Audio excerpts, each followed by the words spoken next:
Entón, onde aparece a inteligencia artificial? Ese ente, nun momento determinado, dille, bueno, xa que non podes pagar o aluguer, estamos che dando un cuarto con porta propia, o que queremos é que nos prestes uns servicios. E un dos servicios que che pedimos é que, primeiro, que este complexo tan maravilloso no que vives apareza na obra. Pero despois pídenlle outro servizo máis, o que ele non quere facer, pero pídenlle outro servizo máis, que é que preste o contido da súa obra sublime, porque el quere escribir unha obra sublime, todo o mundo parece creer que vai escribir unha obra sublime, que pase que eles o podan utilizar no seu banco de datos. El non entende moi ben no seu banco lingüístico de datos, que esa obra sublime pase a ese banco de datos. El non sabe moi ben o que significa eso, pero o que sí sabe é que quer dicir isto é problemático, non sei onde me estou metendo, non quero saber desto. Entón collen os rebeldes, e o que queren os rebeldes dille, bueno, nós o que queremos é que poñas, que mostres a situación na que vivimos na túa obra sublime. El tampouco quere facer eso, porque el ten a obsesión de que a arte e a literatura ten que ser independente. E explícanlle que trato tes co ente. E ele explica, bueno, pois acabanme de pedir que a miña obra sublime pase a este banco de datos. E entón eles explicanlle, dinlle, non podes facer eso, se estás facendo eso, están construindo unha máquina que pode utilizar que pode crear todas as narrativas posibles. E se crea todas as narrativas posibles, será imposible que nós, os rebeldes, podamos pelexar contra eles creando a nosa narrativa, a narrativa de que estamos oprimidos. E el di, eso é imposible, como se pode facer isto, de que maneira isto é imposible, como se vai crear a través de palabras ordenadas por unha computación que podan crear todas as narrativas. E entón eles tamén teñen as súas ferramentas e mostranlle un capítulo das viaxes de Gulliver, donde Gulliver vai de país en país. E nun deles hai un experimento, que é o experimento dun doutor, no que entón eles baixan unha pantalla, estamos falando ahora do multiverso, baixan unha pantalla e din, mira iso, e aí aparece un episodio das viaxes de Gulliver, donde hai un tolo, un profesor, que cree que inventou a maquinaria, que inventou unha máquina que pode crear todos os libros posibles. E entón mostra, e nesa maquinaria aparece como unha cuadrícula donde ten 40 ou 50 nenos dun lado, 40 ou 50 nenos do outro, cada un ten unha letra e danlle en rodillo, e entón cada certo momento paran e tal como para iso, aí crean un libro. Entón ten unha estantería chea de libros, quero dicir. Entón que ocurre? Que Alfabeto dille, bueno, isto é unha locura, iso non ten sentido, que libros escritos así ao chou que aparecen por aí que non valen para nada. Entón os rebeldes explícanlle basicamente que isto é o que está a acontecer e que iso é o que quere ente, que quere de alguna maneira apoderarse de todas as súas palabras, introducilas en todo o seu banco de datos para crear a súa narrativa. Quero dicir, que non é unha locura, xa houve alguén que o soñou. Isto traenos a inteligencia artificial do que neste momento todo o mundo está falando, non? Todo o mundo está falando do ChatGPT, a posibilidade de escribir libros. Hai unha das aplicacións que existe hoxe en día, precisamente fai libros así, o sea, recolle todas as palabras dun tema, chamase a aplicación Wordsmith, creo, e pon eso e coloca un libro e o coloca aí. Entón, ese é o tema. Eu despois podo dicir cales son as miñas preocupacións por isto. Entón, teño a fortuna de que Pichel nos acompañe. Pichel, ademais de ser enxeñeiro informático e cofundador de Imagine Software, traballa nun grupo de investigación da Universidade de Santiago, no que estades traballando precisamente na aplicación da inteligencia artificial ao galego. Eres especialista tamén en traducción lingüística temática. Entón, pois quería entablar un pouco un diálogo, de que falemos un pouco desto, de cales son os problemas ou non problemas que pode traer a aplicación da literatura, cales son os problemas ou perigos que pode traer a introducción da inteligencia artificial para crear libros, para crear literatura, para non crear isto. Vale, eu teño unha pregunta antes. Cando comezaches a escribir o libro? Mais ou menos. Hai moitos anos. A verdad que levo 5 anos, pasei 5 anos escribindo este libro, o sea que isto empecé aí en 2018, 19, así. Vale, vale. O sea, hai moitos anos. Claro, non, é que é o de... O sea, pensar que pode haber iso no 2018, que ainda que parece que está aperto nestes sistemas prehistoria, pois está moi ben, o sea, sí, soñar que se pode facer iso. Bueno, eu vou mudar de óculos. En fin, entón, nada, eu fixe un texto, porque así unha especie de xeración automática de texto. Entón vou ler o texto e depois vamos facer un xogo, vale? Tedes que adiviñar unha cousa que non vou dicer por agora, pero tedes que adiviñar. Entón, bueno, o texto chamase ChatGPT, o teste de Mari Carmen. Bueno, sí que me gustaría que despois tivésemos un diálogo, porque isto agora xa comeza a ser popular, non? Entón é interesante as preguntas que dialoguemos aquí entre todos, dúbidas, cousas que podan emerxer. Moitas persoas coñecen o Alan Turing, especialmente o teste de Turing, a través da imprensa e dos filmes. Un teste cuxo nome original é xogo de imitación. Mas moitos menos persoas saben en que consistían os detalles deste teste. Mesmo aqueles que estudamos inteligencia artificial e os seus afluentes nas nosas carreras universitarias. Turing, no seu artigo Computing Machinery and Intelligence, non sei se pronunciei ben, sí, escrito en 1950, coloca a xogar 3 xogadores, A, B e C. Esa é a primeira versión do teste de Turing. A é un home, B é unha muller, e o xogador C, que pode ser un home ou unha muller, fala con A e B a través de textos escritos. O sea, A é un home, B é unha muller e C vai preguntando cousas. C descoñece quen son A e B. E para C a tarefa consiste en facer diferentes preguntas en papel a A e B e tentar determinar a través das respostas quen é o home e quen é a muller. Esa é a primeira versión do teste de Turing. Un teste controverso que foi transformado posteriormente no seu famoso artigo intitulado Can Machines Think, que basicamente é se sustituirmos A por un computador, será o xogador C capaz de saber quen é humano e quen non o é? Vedes a segunda versión. E finalmente o teste ficou simplificado con apenas un xogador A e un xogador C, tendo un diálogo co mesmo desafío. Falamos con un humano ou cunha máquina. Ese é o teste de Turing. Ben, no ano 1966, isto anos 50, 16 anos despois, no ano 1966, comeza en xullo o Mundial de Futebol en Inglaterra, por eso lembraba este ano. A guerra no Vietnam continúa, e ELISA, o software criado por Joseph Weizenbaum, que simula unha psicoterapeuta, é capaz de pasar o teste de Turing, 16 anos despois. Un sistema que iniciaba co utilizador este diálogo, ou seja, cando estabas interactuando, decía, what's your problem? Non? Cal é o teu problema?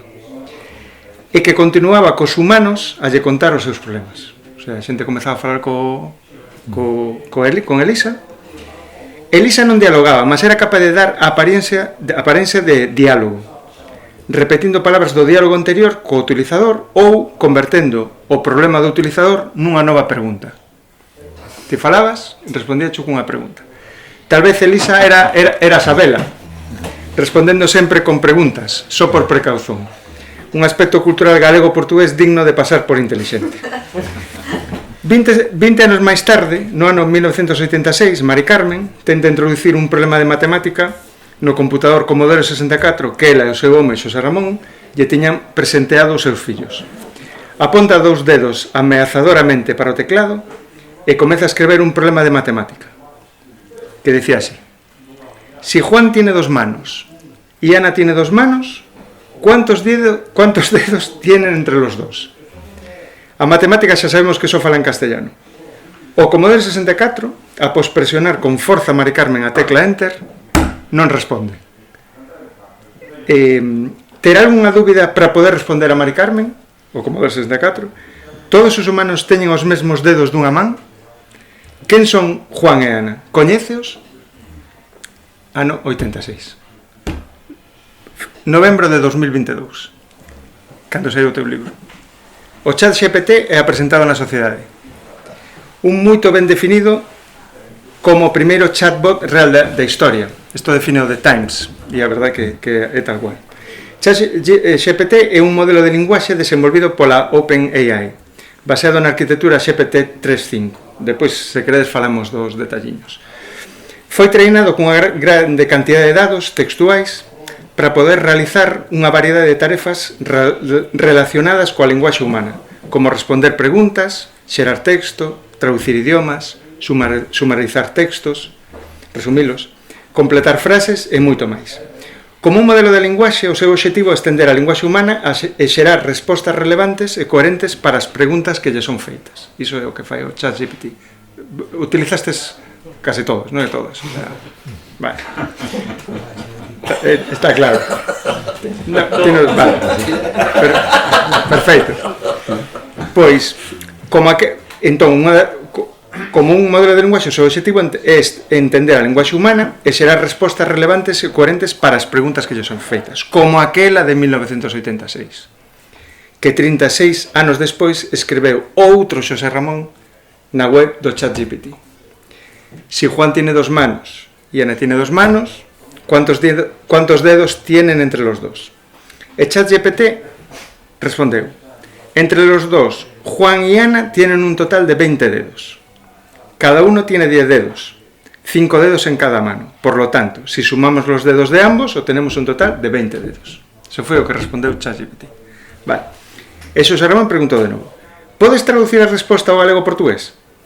ChatGPT respondeu: non estou autorizado a traducir para esta lingua que non é nen galego nen portugués. E con ela só se pretende destruir a lingua galega. Alén diso, a matemática non pode ser en galego. Xosé Ramón ficou moito chocado. Serán os dados do treino?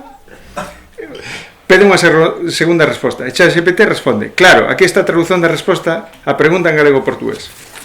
Entre os dous, Juan e Ana teñen un total de 20 dedos.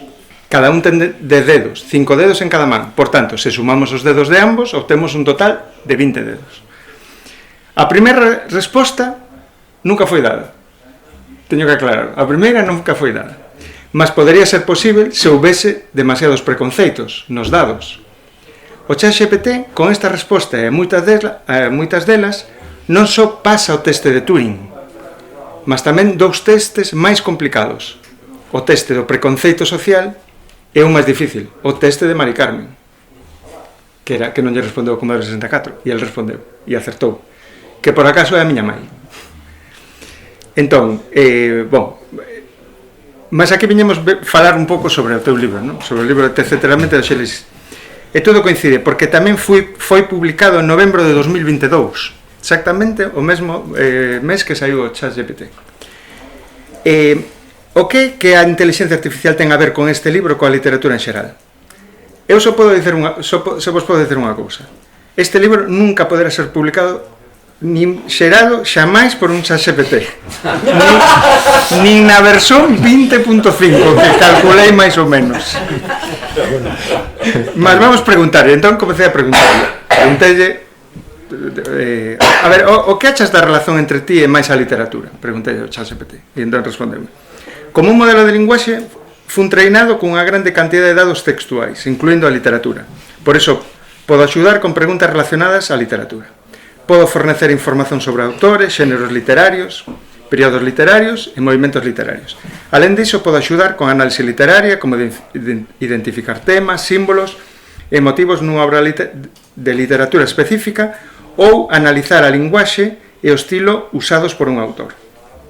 Tamén podo xerar texto no estilo dun autor ou xénero literario específico, o que pode ser útil para a escrita creativa ou aprendizado de idiomas. En resumo, meu treinamento e habilidades me capacitan para axudar cunha ampla variedade de preguntas e tarefas relacionadas coa literatura. Entón preguntei, e facer libros de literatura? Como modelo de linguaxe, eu podo xerar texto no estilo dun autor ou xénero literario específico, mas non son capaz de escrever libros inteiros de literatura. Embora eu poda xerar textos interesantes e creativos, aínda non teño a capacidade de desenvolver tramas complexas e personaxes multidimensionais que caractericen as grandes obras da literatura. Escrever un libro requere un nivel de creatividade, originalidade e humanidade que, por enquanto, é exclusivo da mente humana. No entanto, podo axudar con tarefas como xerar ideas para historias, fornecer inspiración para personaxes ou fornecer suxestóns para aprimorar un texto literario existente. Entón, continúa a preguntar. Serías capaz de escrever un capítulo para un libro chamado Etcéteramente con un personaxe chamado Alfabeto que quere escrever unha obra sublime nun complexo multihabitacional? Tirao. Entón, dixo, sí, podo xerar un texto con base nas informacións que você me forneceu. Aquí está unha posible introdución para un libro chamado Etcéteramente con un personaxe chamado Alfabeto que quere escrever unha obra sublime nun complexo multihabitacional. Vale, entón aquí empezamos co xogo. E cambio de euros. Que consiste? Eu leo os tres son tres capítulos. Bueno, capítulo 1, capítulo 1 e capítulo 1. 3. E vos tedes que adiviñar cal foi o que escreveu Feliz. Vale. Non vos dou ninguna pista. Pode ser os tres, poden ser dous, pode ser un. Eu... Vale. Ben. Entón, capítulo 1. A vida alcanzada... Bueno, igual podedes ler, non? Así varios. En vez de lelo eu, así... Veña, Rafa, leste o primeiro e depois vas pasando. Aquí. Sí, mira, está aquí. Non, aquí, vale. Este de aquí abaixo. Este e continúa por aquí.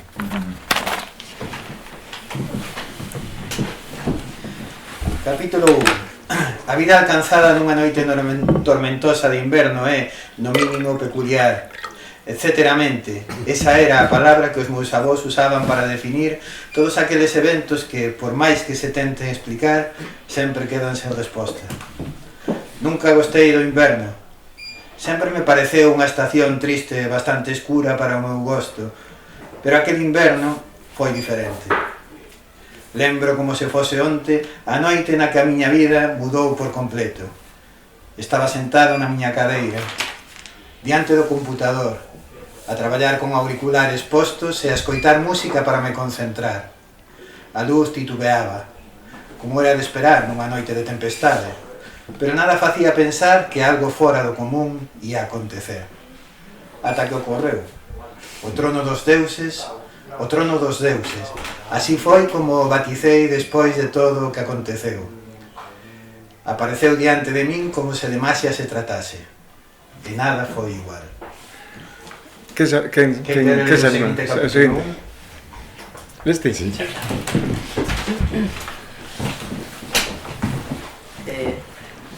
Alfabeto camiñaba por un condominio, explotando cada recanto do complexo multihabitacional. Mentres camiñaba, el observaba os detalles de cada porta e xanela, imaginando as vidas que se escondían atrás delas.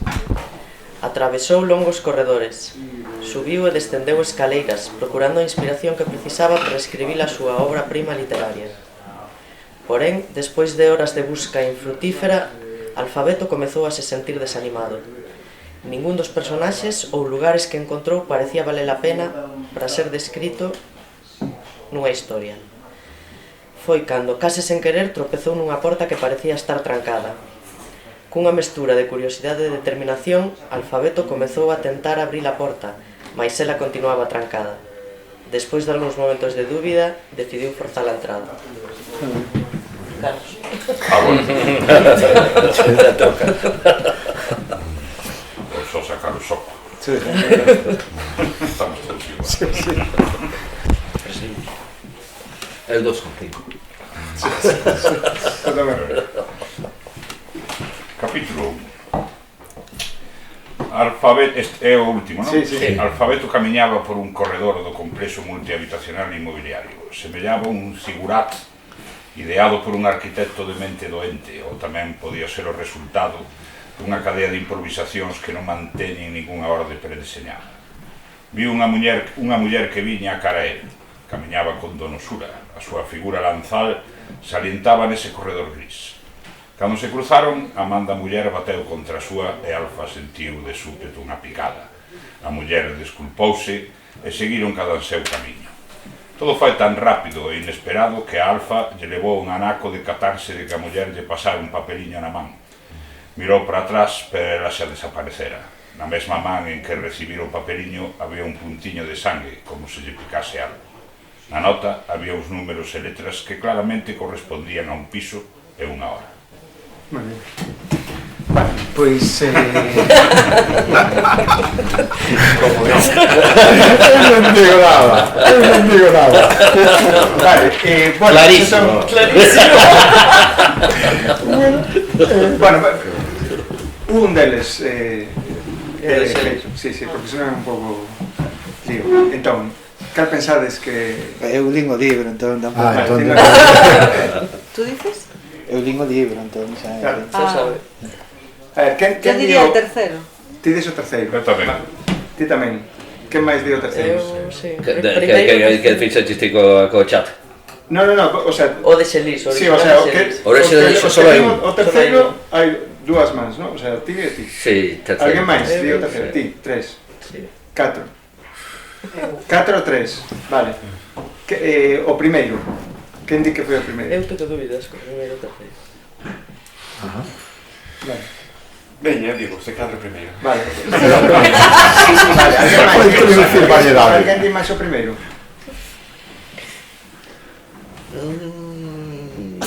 Eu dudaba, pero ao final vou co terceiro. Co 3? Sí, Vale. sí. O 2, alguén di o 2? Sabela. Por compromiso. Que decías? O tío Yo 3. tercero. Moi ben. Vale. Pois eu digo segundo, que son falta. Tienes o segundo. Ah, pois hostia, que sabe. Vale. Vale, pois é o terceiro. Sí. É o terceiro. Sí. E vale, moi ben.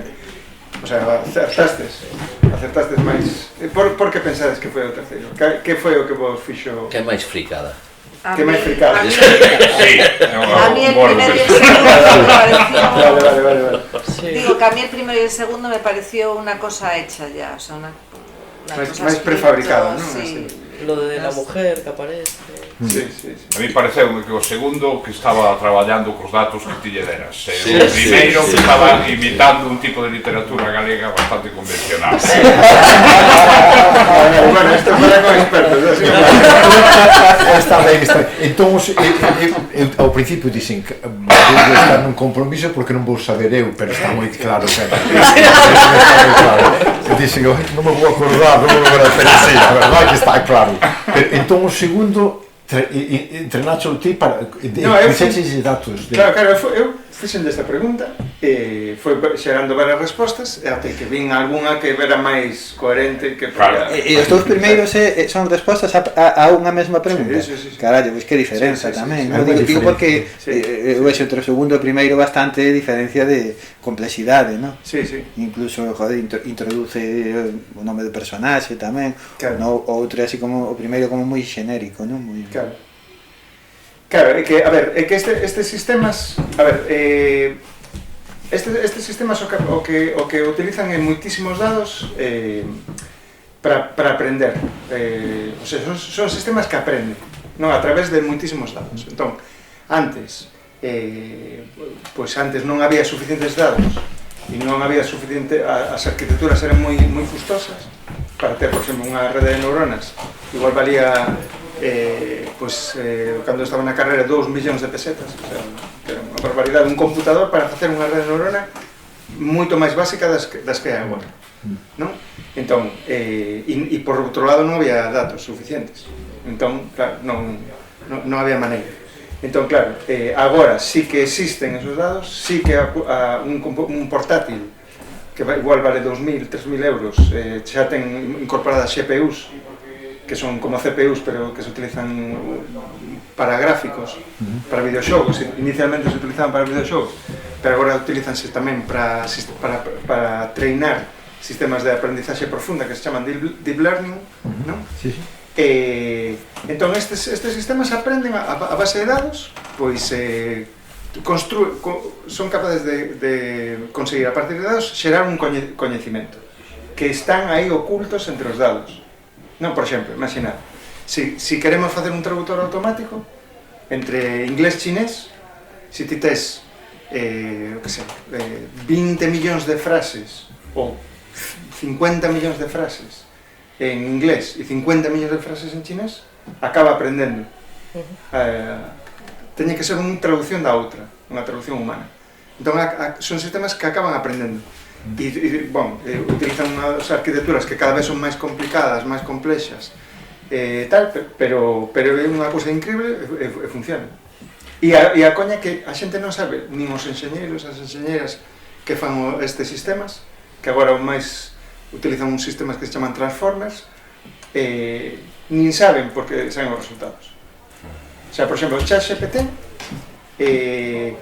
está basado nun rollo que se chama GPT-3 e o salto do GPT-2 ao GPT-3 é un salto de meter non sei cantos parámetros, de 1 millón de parámetros a 100.000 millóns de parámetros, que non son as cifras, pero porque vos fagades unha idea. Entón, e de repente sae iso e non saben por qué. O sea, teñen máis dados e tal, o sea, hai un como se chama? Hai un tema de investigación que a xente pois non está moi contenta porque tes que saber porque teñen que ser sistemas que se expliquen, non? Entón aquí os resultados funcionan, pero tampouco saben por que funcionan en moitos casos. Entón sí, bueno, eu quería un pouco engadir un pouco o que se pode chamar, en inglés chamase de a spanner in the works, que é unha chave, bueno, ti estás aí, que é unha chave inglesa cando nunha maquinaria funciona, se lle bota unha se lle meteu a chave inglesa no medio da maquinaria, bum, estoupa todo, non? Bueno, pau na roda. O pau na roda, o sea, algo que non, quero dicir, non... Claro. Eso non facía o chat. Quero dicir que estás falando dunha maquinaria que funciona, non? O que vou poñer un pouco os problemas que pode significar eso, non? En principio hai unha maquinaria que funciona que pode facer ese traballo, non? Pero a maneira en que traballan estas máquinas un pouco é copiado, non? O sea, quero dicir, hai 100 millóns, como falas, de palabras. Estas máquinas recollen todos eses 100 millóns de palabras. Neste caso teñen 1.000 millóns. 1.000 millóns, bueno, dicen 100 millóns, pero 1.000 millóns. Non se sabe, que o problema é que agora hai moitos problemas, e xa entramos nos problemas se queres, porque non se sabe de onde tiraron os dados. De feito, Italia paralizou os datos. Sí, claro. Claro, é que ese tamén é outra parte do problema. Esa información ben, chamemos, eso xa inclui problemas de copyright, o que di. O sea, esas máquinas traballan con todo as palabras de incluso traballos, chámelle con copyright ou non copyright, e producen o seu traballo, non? Pero un pouco parte do problema é, non se sabe como funcionan, pero o asunto é, traballan por copiado. Quero dicir, se existen 100 millóns de palabras, eles deducen que palabra ven despois de outra palabra, que palabra... Entón, siguen estes seguimentos, entón, o que crean é, digamos, como unha lei de o máis correcto, chamemos dentro, quero dicir, impide as desviacións. Entón, quero dicir que todo o que producen era o que se notaba un pouco no 1 e o 2, todo é predecible. O sea, eles non producen, as máquinas non producen nada impredecible. Todo é, digamos, é un copiado de despois da palabra ven cousa, que me dixo isto. Entón, reproducen, todo o que xeneran é unha reproducción constante do que está aí eso. Que quere dicir? Que é un pouco tamén unha cousa que introduzco no libro, e pregunta, e agora acórdome, que agora vou me acordando de cousas falando que lle digo os rebeldes, pero se xa teñen todos esos datos, para que queren o meu libro sublime? E dille, porque introduce algo que é humano, que é o erro. Entón, se é unha obra sublime, introduce a humanidade ou a posibilidade de errar, de confundirse, de crear un erro. E iso é que, entón, esa capacidade que temos de desviarnos da liña, que é a liña escrita, a liña que GTP produce, é a posibilidade o sea, está roubando a posibilidade de individuos, de persoas, dos que estamos aquí, de crear un sentido diferente, unha cousa diferente, non? O sea, producir o impredicible, saírse da liña, non? Entón, isto, e entón, non só eso, é que tamén vai escollendo as palabras de máis uso. Entón, que quere dicir? Palabras de menos uso van desaparecendo. Non é que non existen esas palabras, non é que non se digan, non é que non se estén transformando e cambiando, é que a máquina decide. A palabra porta aparece sempre. Entón, non utilicemos, bueno, digamos, a palabra ventá aparece 1 millón de veces, mentras que a palabra fiestra aparece 50 a mitade. Pois, ventá. Quero dicir, produce un empobrecemento da lingua, produce un anquilosamento da expresión e unha constante repetición do máis, as palabras do común e da maneira de falar máis común, de escribir máis común, non? Ese é un dos perigos que produce eso, non? Que é un empobrecemento da linguaxe, da posibilidade de errar, de irse, non? Sí, eses sistemas que eran os estatísticos, ou seja, estes sistemas non funcionan por estatística. Non, quero dizer, antes, cando había os sistemas estatísticos, sí que é verdade que en función da frecuencia das palabras e tal, ou das traduccións, pois primaba unha ou outra. Non, o novidoso destes sistemas é que a saída non ten que estar directamente relacionado cos datos de treinamento que te lle pos. O sea, xera cousas que igual non están na entrada. O sea, é como se te ensinas a un neno a falar unha determinadas palabras, unha determinadas frases, e de repente di outras cousas que non están colocadas na origen das palabras. Eso é unha cousa increíble. Sabes? Entón, e que tampouco é capaz de crear palabras que igual non ten na origen, como pasada. Porque esas respostas que deu son ca mesma pregunta que ti lle fixeches. Sí. Cada vez que ti lle metes esa pregunta, arroxa unha resposta distinta. Sí. Sempre. Sí, se o probaste, sí, pero nunca fixen a proba de volver a facer a mesma pregunta. Pois proba, porque depende.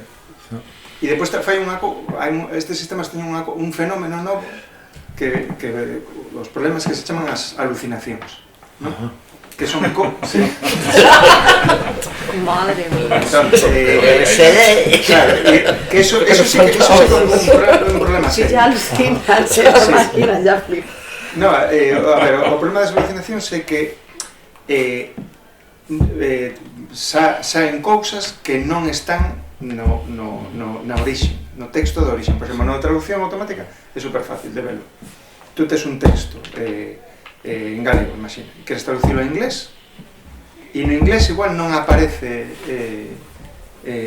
cousas que non están no texto en galego original, non? Eso, claro. E a detección de alucinacións, por exemplo, é un dos problemas, porque, pois imaginade, un doga que empezas a facer estes sistemas e xera unhas cousas que igual non están no original, cambia un tipo por outro. As migas subvencións, como claro. Bueno, igual Eso é o que aparece dentro deste boot, do GTP este. Sí. As alucinacións. Sí, en todos os sistemas neuronais aparecen os sistemas que se chaman as alucinacións. Cada un ten a súa particularidade. En traducción automática é un tipo de alucinacións. Aquí é, por exemplo, pois que de repente que che di Coruña está na fronteira con Portugal. Ou de repente equivocaciones, socialmente equivocaciones. Sí. Bueno, eso me tranquiliza más si son equivocaciones. Sí. Pero non saben por que se produce. Non. E a mí pasou outro día e o correxilo diche, ai sí, perdona. Sí. Ai sí, perdona, é certo. Bueno, máis educado. Pois é unha pinza. Pero con todo, digo, hai das cousas interesantes que me parece que tamén que está no que dixeches ti agora, non? E ten que ver tamén coa resposta ficticia que fixo Pichel aí antes, non? é a cuestión da, digamos, a implicación política a través do relato creado pola máquina, non? De onde sae ese relato, porque é certo que por unha banda non é un copia e pega, non? Hai unha xeración de discurso propia da máquina, non? Pero obviamente si está baseada na información recibida, non? Entón é obvio que en base á información que reciba vai crear un tipo de discurso ou outro tipo de discurso, non? E o exemplo que puña Pichel antes, que non era real, non? Decías a resposta sobre o galego-portugués, non? Sí. Pero ben podería ser, non? O sea, si, quero dicir, dependendo do tipo de entradas que lle metas a máquina no seu treinamento, pois terá o discurso virará para aquí, para lá ou para outro lado, non? Entonces, eso é interesante, e no teu libro sae a preocupación, non? Da resistencia por esa creación do relato, que quero dicir, que é unha preocupación que xa estaba antes da inteligencia artificial, obviamente, pues porque é a loita na que estamos metidos desde hai décadas, non? Pero claro, que coa inteligencia artificial se intensifica, pero tamén hai unha cuestión que non consideran aí os da resistencia, non? Que do mesmo xeito que o sistema se pode beneficiar da inteligencia artificial para construir o seu relato, de alguna maneira tamén se pode hackear como outros tipos de información, non? E aí en ese sentido eu non lles daría a razón a esa resistencia e lles diría, no, pero de puta madre que metan o libro de alfabeto dentro da súa base de datos, non? O que ten que facer alfabeto é escribir toda unha serie de cousas que sean como pequenos virus que dean opción a que o relato da máquina se modifique, ¿no? En variables que o sistema non considera, ¿no? Pero bueno, que é interesante en todo caso ese aspecto. Sí, eu creo que a miña preocupación era que a creación de todos os relatos posibles crearía unha confusión tan grande que impediría que os da resistencia, os rebeldes, puderan crear un relato definido e claro, porque eles terían xa control de todos os relatos, incluso o dos rebeldes. Poderían predecir absolutamente todas as posibilidades de crear un relato. Entón, esa era un pouco a miña preocupación con que o ente tuvese todo ese banco de palabras, non? Era un pouco o perigo que eu lle vía, non? Que eu predecía. Non, está moi ben. Pero o que decías ti, tes razón, cando estaba falando isto do empobrecemento da lingua, creo que estaba falando dos sistemas, dos algoritmos, como por exemplo, cando estás escribindo un email, e te corrixen cando vas escribindo, non se di esta palabra, bueno, que te van corrixindo, o sea, que son, creo que os algoritmos sí que funcionan por copiado, por estadística. Agora estes o Grammarly e todos estes no Gmail hai deses... Sí, vai corrixindo, e ponche su línea as palabras que están non correctas, entón tens que corrixir, e entón palabras de pouco uso, pois se cadra non aparecen, creo que me refería un pouco máis a eso de... Non sabía que ChatGPT non utilizaba o mesmo sistema. Sí. Pero eso... O sea, os erros que ten, o sea, digo, desde un punto de vista técnico, sobre todo, a parte das alucinacións. Así. Que son saídas que non están nos datos de entrada, básicamente. Pero por exemplo, nestes dous textos que leiches, nos dos primeiros, eu creo que é detectable, bueno, eu claro, sí. Evidentemente eu non recoñecía, evidentemente eu non recoñecía eses dos primeiros textos, decía, bueno, claro, non escribo, pero ¿Qué estaba pensando? Pero sonan de alguma maneira, pero claro, eu non son unha persoa adecuada para dicirlo, pero a mí soname extraños. Soname extraño. Confuso. Sí, o sea, sonan... Xa non só que poda haber algún que... Non é só que poda haber algún palabras que eu non... O sea, é que sonan un pouco anquilosados, un pouco postos... Ok, si, isto é unha frase... O sea, sonan... Pero vacío, artificiais. a mí también me daba sensación como de vacío. O sea, es Mucho bobo, sí. o sea, es como Pero una bueno, claro, eu non claro. cantidad sin... Pero claro, é curioso que o poda ler xente que non lera ou escribir o libro para decir, pois sí, isto pode ser un libro. O sea, Claro, ser... pero por exemplo, igual para a literatura infantil sí que comezan a... Sí. Bueno, é que vamos a ver, é que isto vai pasar, xa está pasando, que estos van a escribir libros. O sea, eso está claro, o sea, vai ser... Pero realmente a historia é tan preocupante. Vamos a ver, neste momento existe unha serie de xéneros literarios que funcionan dunha maneira pum, aquí chega el chico, la chica, muere este, o sea, quero dicir, xéneros que xa funcionan así. Neste momento fai nos individuos que xa saben como van a facer estes argumentos, o tal, o desenlor. Entón, ese tipo de libros é moi posible, os vai poder facer unha máquina. Entón, pero ese tipo de libros xa existen. O que pasa que feitos por seres humanos. Non vou criticar aquí a Corintellado en absoluto, pero quero dicir, son libros que teñen unha fórmula, e hai moitos libros que están nas librerías que teñen unha fórmula e non buscan a variación, buscan precisamente a repetición. Entón, ese tipo de libros se acaba facendo unha máquina, despois unha persona humana vai botar un vistazo por encima, pero tú meter isto aquí, quita a alucinación, pum, está feito, seguinte. O sea, eso vai pasar, e o asunto é se vai haber espacio para outro tipo de libros, para outro tipo de cultura, para outro tipo de... Digo, vamos, esa é a miña cousa, non? É que a veces, non sei, porque eu non quero entrar na dinámica de inteligencia artificial sí ou inteligencia artificial non. Quero dicir, eso está aí, é dicir, como vai estar aí, xa está funcionando, xa estamos utilizando todos inteligencia artificial. Cando escribimos un Gmail, cando escribimos tal, eso está pasando, xa estamos todos dialogando continuamente, e isto está avanzando, e isto vai ocurrir. O asunto é como xente, como cidadanos, como artistas, como podemos de alguma maneira vivir ao mesmo tempo con eso, sin estar dominados, como podemos crear de outra maneira, como podemos que non se convirta nun outra ferramenta de poder, digamos. É un pouco a cuestión para mí. Pode chegar un momento, ¿no? Que incluso, ¿no?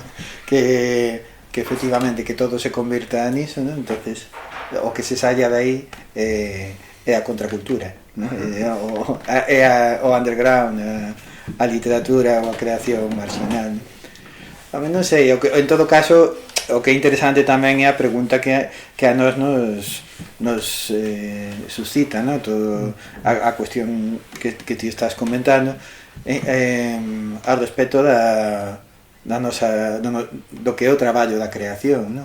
Do que implica crear, sexa a través da literatura, sexa a través de calquera outro tipo de arte, no? Bueno, canto menos ese cuestionamento que nos podemos facer a partir de aí moi interesante, no? Porque nos pode levar tamén a analizar os modos de creación que se están dando, que efectivamente, como ti dis, eu comparto iso tamén, de que realmente hai moitísima repetición, ás veces dunha maneira moi evidente, como pode ser no caso dunha autora que se repite así como Corintellado, ou eu me acordo que hai anos, perdón se alguén é fan de Joaquín Sabina, pero eu tiña a sensación de que a mí me gustaba ao principio, pero me daba a sensación de que despois escribía as cancións con plantilla, ¿no? Que é outra maneira de decir iso, ¿no? Se equivocado vale sempre Sabina, non se pode ser genial cada 2 segundos. Unha canción máis. A Mark Bolan le pasó lo mismo. Entón, quero decir, eso e efectivamente hai autores, autoras que de alguna maneira a través deles emerxe algo novo, hai unha novidade, ¿no? En ese sentido, na literatura ou no ámbito que sexa, pero despois tamén é certo que hai toda unha secuela esa novidade que bueno, pode ter máis ou menos variación, pero que acaba sendo unha repetición de un modelo creado, máis ou menos fiel, ¿no? E dase na música tamén, por exemplo, eso, ¿no? Claro, en todo caso, a reflexión tamén aí alude a cuestión de como o sistema crea un patrón do que debe ser a cultura. O non, eso é problemático aí, ¿no? Porque se hai un sistema que o que considera a cultura estos estándares determinados, pois é obvio que aí hai un problema, e iso é algo que de certo modo sucede xa agora, ¿no? Que pode pasar con unha inteligencia artificial que xa non incide só na cuestión de creación de texto, sino está a nivel de desarrollo de imaxe, xa non só imaxe fixa, fotográfica, sino a nivel de imaxe de vídeo e de imaxe e de son, está a un nivelazos que dentro de moi pouco va a ser prácticamente imposible distinguir si esto gravei hoxe con Pichel falando, sí, ou se me acordei o vídeo en casa, entende? Claro. Entonces aí tamén se cuestiona que é a realidade, ¿no? Sí, sí. Mira, vistes, hai uns, non sei, hai unhas semanas que sai unha noticia de un sistema de inteligencia artificial pinta as mulleres galegas feas e non sei cuántos. Sí, vistes, na Voz de Galicia. Bueno, sí, saiu moitas... A Voz de Galicia sempre defendeu moito a inteligencia artificial.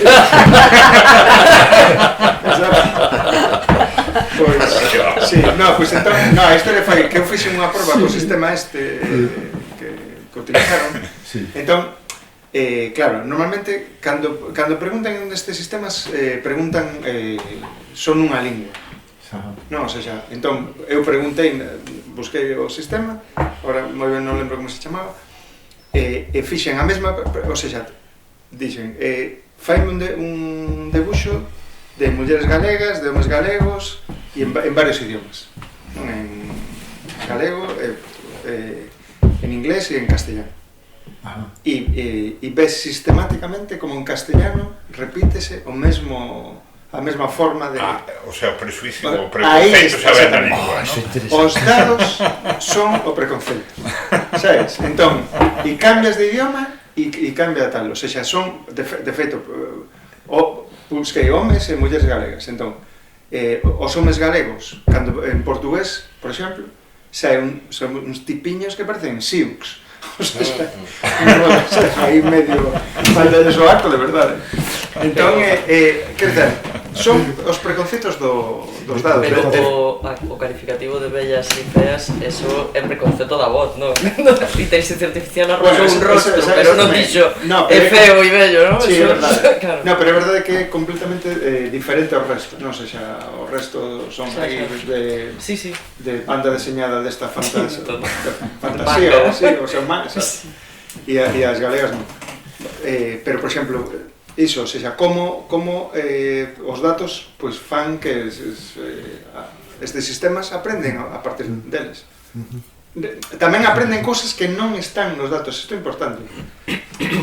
Poñemos un exemplo que igual se entende mellor, para que se entenda como funcionan estes sistemas, así a nivel moi básico. Imaginade que queremos facer un conversor de grados Celsius a grados Fahrenheit, non? Entón, como faz? Bueno, xa non lembro como era a forma. Pero ti dice, si é... Pois a fórmula. Si é 100 graus, é tanto. 73. O sea, pois a fórmula, que é un algoritmo, e o tipo converte graus centígrados a Fahrenheit. Eso como se funcionaba ata agora. Estes sistemas non. Ti colles, por exemplo, un Excel, tes un Excel e pos 1000 filas e 2 columnas, non? E pos na primeira columna os grados Celsius e na segunda columna os Fahrenheit. E pos 1000 datos, non? Como 1000 medicións. 1000 medicións, se dis 100 equivale a tanto, 50 a tanto, 53 a tanto. Pero ti non vas meter 1 millón de palabras ou 1000 millóns de grados. O sea, tú pos só unha mostra.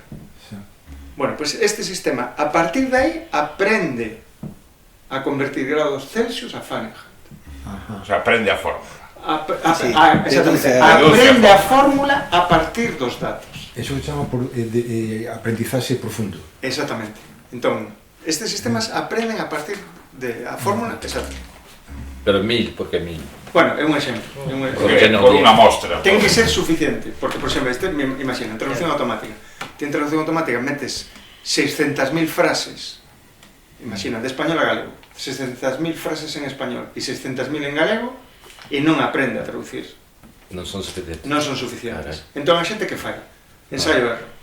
600.000 non chegan. Veña, pois canto metemos? 1 millón. Madre mía. Funciona? Non, non funciona. Nesta arquitectura non, tampouco funciona. Yo, de Veña, verdad. pim, pim, chis, pum. Por cuestións prácticas, sin interrumpir, 5 minutos máis, díxete que saímos de aquí ás 9 menos cuarto. Vale. Para non montar. Alguén, preguntas. tedes algunha outra pregunta si que sai, si. Eu quero facer unha aportación. Pois veña, veña. É que eu escoiteille dicir a unha escritora que o territorio da literatura é a emoción. Ajá. E logo a un oftalmólogo escoiteille dicir que os seres humanos somos emoción. Ajá. E iso supoño que a inteligencia non, o sea, o que dá a literatura non vai ser fácil que sea sustituído. Esa é unha aportación. Esa é unha verdadeira aportación. Sí. Difícil sustituto. Sí.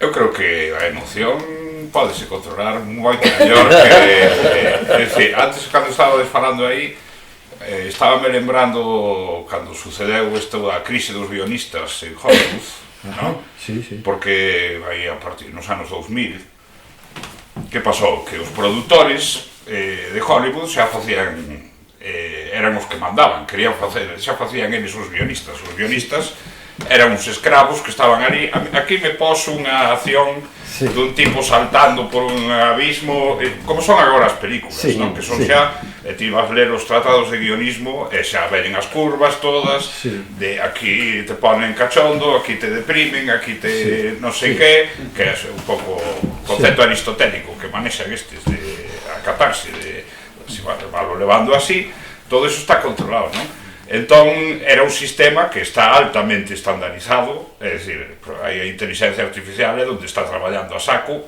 efectos especiais, todo ese tipo de cine industrial, así, en plan brutal, que xa son miles e miles de máquinas construindo as películas, non?